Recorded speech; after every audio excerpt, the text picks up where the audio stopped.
Installée le 22 juillet 2024, une délégation de conseillers à la Haute Autorité de l'Audiovisuel et de la Communication 7e mandature a échangé le vendredi 4 octobre avec le personnel de la radio Olokiki de Poubert. Une séance qui a permis aux nouveaux conseillers de l'institution de régulation des médias de prendre contact avec le personnel et de s'enquérir du fonctionnement de cette station radio. Notre présence ici ce soir, il s'agit d'une tournée de prise de contact. Étant une nouvelle mandature, vous êtes nos partenaires et nous avons jugé utile de passer voir dans quel cadre vous travaillez, mieux connaître les partenaires avec qui on fera chemin désormais pour l'atteinte de nos objectifs. C'est le moment aussi d'écouter et de s'enquérir de vos difficultés et noter également votre attente vis-à-vis de la 7e mandature. Les doléances et attentes du personnel ne se sont pas fait attendre. Quelques-unes sont portées aux membres de la délégation. La première des choses, nous souhaitons que la fréquence soit reconnue comme une institution, c'est-à-dire qui peut accompagner les radios communautaires, que la HAC reconnaît la fréquence comme une institution et que l'État peut accompagner.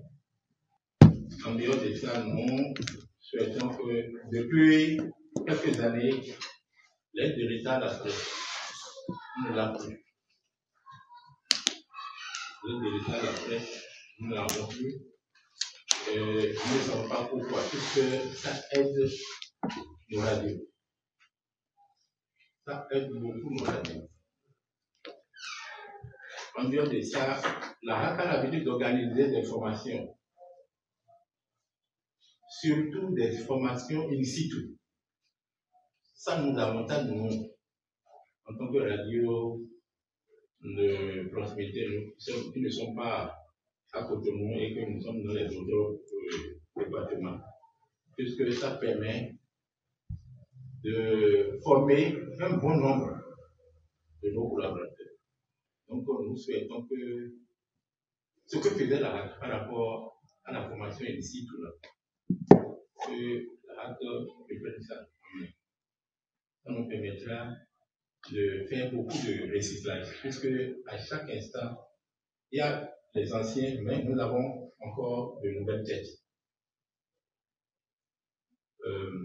Par rapport à la carte de presse, nous avons vu que la HAC a fait beaucoup d'efforts dans cette dernière année. Mais la valorisation de cette carte-là, nous ne l'a pas. Ce que nous constatons, c'est que ce que dit le collaborateur, c'est que la carte là est valable seulement pour les élections. Alors que ça ne suffit pas. Ce qu'on disait de la carte, c'est que cette carte doit être valable pour les hommes de médias, pour leur voyage, pour leur hébergement, pour autre chose. En dehors de ça, nous souhaitons également que la HAC rencontre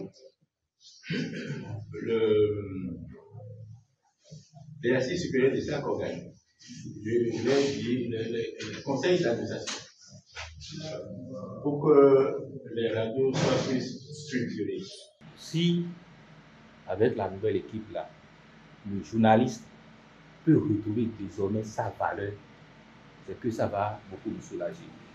Donc il va falloir que cette équipe-là œuvre dans ce sens-là, pour que le journaliste, c'est que lorsque nous parlons de l'homme de la presse, le journaliste là, désormais là, qu'il puisse être valorisé.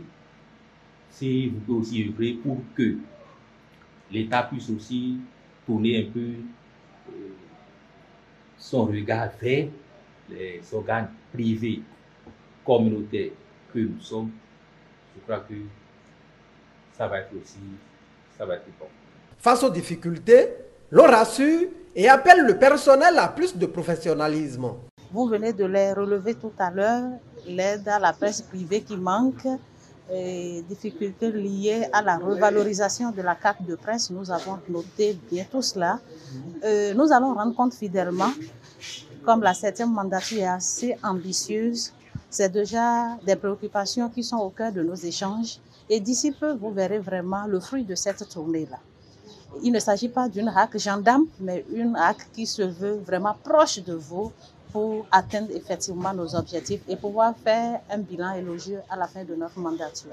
Nous vous invitons à faire votre travail avec du professionnalisme.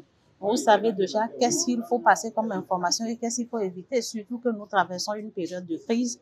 Veuillez vraiment tamiser l'information à passer parce que si vous voulez, à travers l'information, vous pouvez mettre le feu dans tout le pays, comme vous pouvez aussi calmer les esprits des uns et des autres dans tout le pays. Donc, mettez vraiment du professionnalisme dans votre métier et nous, de notre côté, on verra comment s'engager, comment se battre pour vous apporter notre soutien pour que vos conditions de vie, pour que le professionnel des médias soit vu autrement au Bénin et envié.